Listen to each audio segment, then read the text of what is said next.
না, অবশ্যই ভালো লাগছে এবং আমার কাছে তো মনেই হয় না এটা আমাদের বাংলাদেশে মানে আমাদের বাংলাদেশে এই ধরনের একটা ছবি হয়েছে।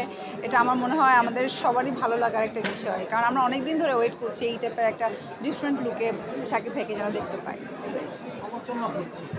সমালোচনা তো সব কিছুতেই হবে। আসলে যারা সমালোচনা করে তারা আসলে অতটুকুই পারে। তারা ঘরের মধ্যে বসে ওই ফেসবুকে ২-৩টা কমেন্ট সবাই লিখতে পারে। তো আসলে কাজ করানোটা মেইন জিনিস।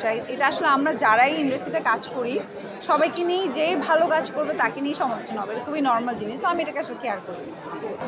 আমি দুটো গল্প লক করেছি যেটার ছবি হয়তো আমাদের এই বছরের শেষের দিকে গিয়েই প্ল্যানিং আছে শুটিং শুরু করার সেপ্টেম্বর অক্টোবরের দিকে, যেটা গল্প দুটো আমার খুবই পছন্দ হয়েছে।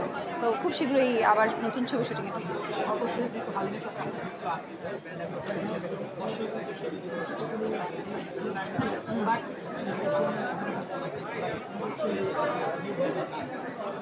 হ্যাঁ, অবশ্যই মানে হার্লিন স্টোরে আসলে আপনারা অথেন্টিক কসমেটিক্স পাবেন এবং চোখ বন্ধ করে আপনারা আসলে এই জিনিসগুলো ইউজ করলে আপনারা নিজেরাই আসলে ডে বাই ডে আপনাদের যে যদি আপনি স্কিন কেয়ারের প্রোডাক্ট নেন অবশ্যই আপনারা বুঝতে পারবেন 1 মাস পর আপনি রেজাল্টটা কী পাচ্ছেন।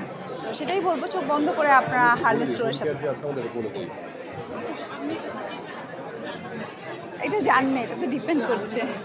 হার্লেনের বিজ্ঞাপনই দেখা যেতে পারে। হ্যাঁ, এটা হার্লিনের বিজ্ঞাপনই হয়তো দেখতে পারবেন, কারণ এখানে এত প্রোডাক্ট আমরা তো অনেকগুলো বিজ্ঞাপনের কাজ করবো সামনে। তো মাত্র তো শুরু হলো, আমি বললাম তো আমার এখনো আরও 5টা বিজ্ঞাপনের মধ্যে দুটোই রেডি আছে। তো সামনে একটার পর একটা আসতে থাকবে ধামাকা। আচ্ছা, আমি মানে এতক্ষণ তো মিম হার্লেনের শুধু বিউটি প্রোডাক্ট নিয়ে কথা বলেছে। সামনে খুব শিগগিরই তুফান ঝড় দেখবেন, কোরবানি ঈদ দেখবেন। সো রিমার্ক হার্লেনের কিন্তু হোম কেয়ারও আছে, লাইক একনল জীবাণুনাশক সাবান, তারপরে সানবিট, আপনার dish washing, Tylox, floor cleaner. So কোরবানিতে এগুলো বেশি বেশি লাগবে আমাদের। সো কোরবানিতে আমরা এগুলো ইউজ করবো ইনশাআল্লাহ। Thank you.